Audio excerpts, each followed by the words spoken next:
سلام علیکم. و علیکم السلام رحمت الله. اکی سورو کای بخیزین بر وقتا. شما نسبت گروه یگام سوال عرض و شکایت دارین؟ نه ما اون چیزی که فکر هست همون فکر ما طرف داریم. خیلی خوب. از کی وقت مشاهده میکنین حرکت سیاسی گروه 24 فعالیت شد؟ راستی گپ از سالهای 2012 حال در جمهوری تاجیکستان بودیم. که من که شروع 11 سال مقامات کار کردگیم. مقامات قدرتی خد در وظیفه مفتش، کلان مفتش، کارمند فوری. بسیار آدم میشناسد. اساسا سمت تروریسم در کار کردگیم. در دوام فعالیت کاری من راستی گپ بگم شما دا که یگان بار اوید به گروه 24 اوید به روشن فکر من مواد ترتیب دادگی نیستم. برای اون که این اینتریگ پالیتیکسکی اینتریگ میگن یک چیز هست که این حقیقت گپ میزنن. حقیقت گپ زدن این تروریسم نیست. برای من من متخصص همین سوال هستم. خب شما چی پیشنهاد دارین؟ پیشنهاد ما همون که مردم سرجم شوند. سرجم یعنی چگونه؟ سرجم این همین جدای اندازی سالای وقتی که همین گروه پیدا شد اکی سوراب ما حالی در داخل بودیم. یک پرونده من داشتم. همون پرونده که همون یک مجلس بود که همون مجلس دا سلوچاین افتیدم ده من فهمیدین؟ بله. داخل شدیم. همونجا دا یک گپ بود که بین همین گروه ها جدای انداختن. فهمیدین؟ جدای انداختن. بعد آدم روان کرده بینشون مثال آدم ها را جدا کردن ده.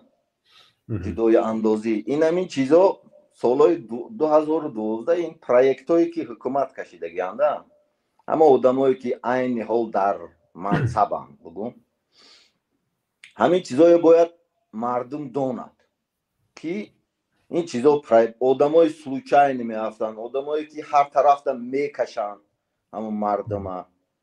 آدم هایی که بین مخالفت می اندازن بین روشن فکر. همین چیزایی باید مردم فهمد که شما میتونید ذکر کنید که طبیعی است که دیگر قواها در مقابل یکدیگر خب چنین بازی ها را میکنند. چنین بازی های سیاسی است.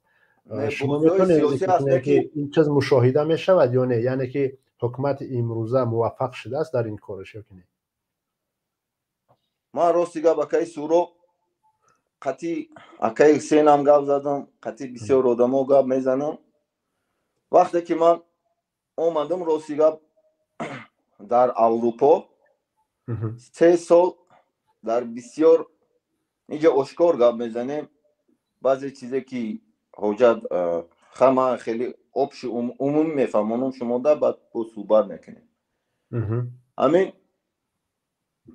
من بین همین چیز در مشاهده کردم. من آدمی یک بگم که نیترال آدم فهمیدین؟ اول مشاهده میکنیم و انالیز میکنیم.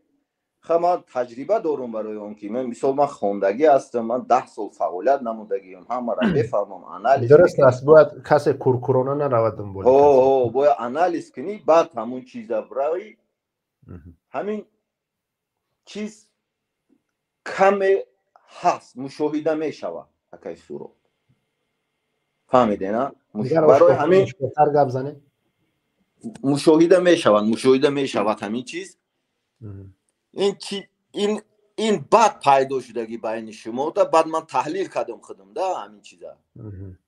تحلیل کردم بعد پیدا شدگی سبب و عاملای پیدا شویشه اینجا برای اون که بسیار مردمی که از اون طرفی من همون طرف مقابلم حرمت میکنم من همون سالدت کی همه را حرمت میکنم همون سالدت کی پراتیونیکش حرمت میکنه اون نرمال نیست برای من ده یعنی زمین فروش را میشه که حرمت کرد نه اکی سورو وکن اکی ما همین 10 سال کار کردم همین زمین فروش این چیزو نپراولینی من نبود راستی گپ ده من این چیزا را مشاهده میکنی من مثال بعضی کارا دا خوش میشوید اکا و بعضی چیزا ریال نرسلید و نمیبری پشت همون دا آدمای هست که دیگه وجت نمیتونی مقابل او مبارزه بری ای داخلی سودا فهمیدین درست است ای باید تو یک پالاژینه گیری که همون ضرر نرسونی و خودم ضرر نبینی ده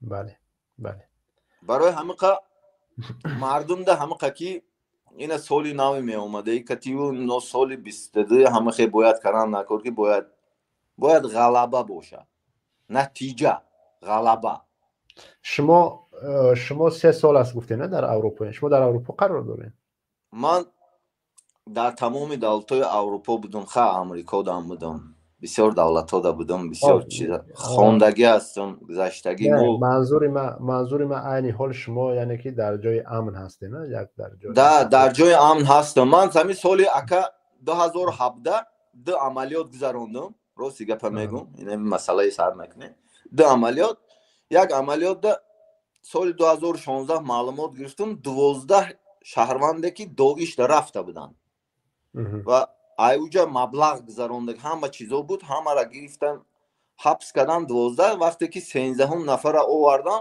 جواب دادن ای پشتی همون پرابلم سر شد من گرفتم تمام ثبتا بود که سوریه ده تمام قطعی بایویکو دولت‌های این اروپا روسیه اویدی این مسئله فکورسی هم همش دیدگی هم این چیزا را زپیسا را همه آدم جواب دادن یک نفره که تغه داشت من و جواب دادن سببش چی بود من شما دا میگم ده نپریمیر او آدم من کارکرد میگذرانی کارکرد اپراتیوی وقتی که میاری او را او جواب میتن وقتی که همون قاعده مخصوص است شما میفهمین او دیگر رو چین شما کار کردگی همون میسنجی اوجا میگه کی مثال کارکرد گذراند کی آورد و چی به جواب داد برای اونکه 12 نفر حکم سود برآمدگی همه سودیا نیست من کارگر اپراتیوی هستم من او را آوردم نو 12 نفر مفتش تفتیش گذراند سودیا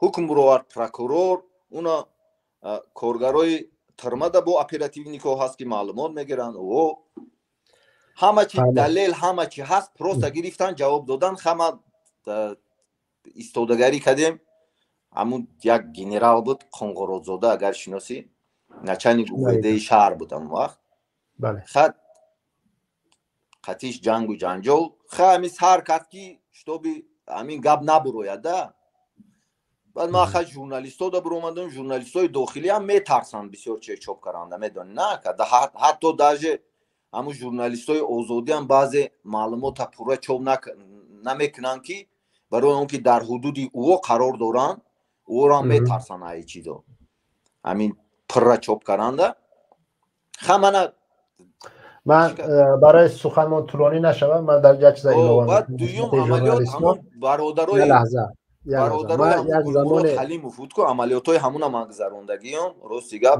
همون اخیرون صورتش که هست قطعی دخترش من گرفته بودم بعد همون گم شدگی بودم دیگه علاقه دا نبرومد فهمو خب ببینید برادر ما ان شاء الله همراه خود بعد الهیده با صحبت میکنیم چون اینجا طولانی نشه شاید نفرهای دیگر باشن همون مردم ده ما همین چیزا رسانیده نیم که همه سرجم شوین سرجم متحد یکی از پرینسیپ های حکومت دیکتاتورا داجه این همین نیکولا ماکیاولی دام هست همونجا ده که یگون وقت آدمه که گسودار цар уже вай цар император ше اعلان کردگی просто در قالب دموکراتیا پنهان شدگی همین چیزا باید دونن که یگان وقت او شخص یگان کس باور نمیکند یگان ذات انسان باور نمیکند برای آنکه پرینسیپی همون سخت دولت داریش اوش همه خیر رفته ای که باید او نیامنی که استفاده میبرد و نه افسر دا باور میکنه نه یعنی هر کاری که میکنی قدرت نگاه بدار، منظورش همین است. بله سلامت باشین برادر، ما چون شاید که دیگرها باشن الان از شما راضی باشد ما شما تماس میگیریم، یعنی صحبت میکنیم در این مسئله ها. شما میتونیم با برادر عبیدی که هست یکم چیزهای خودتون مونین ان شاء الله که یک ما آخری سال است کم کارمون بیشتر است. ان شاء الله تماس میگیریم بعد برای کار. تشکر، سلامت باشین.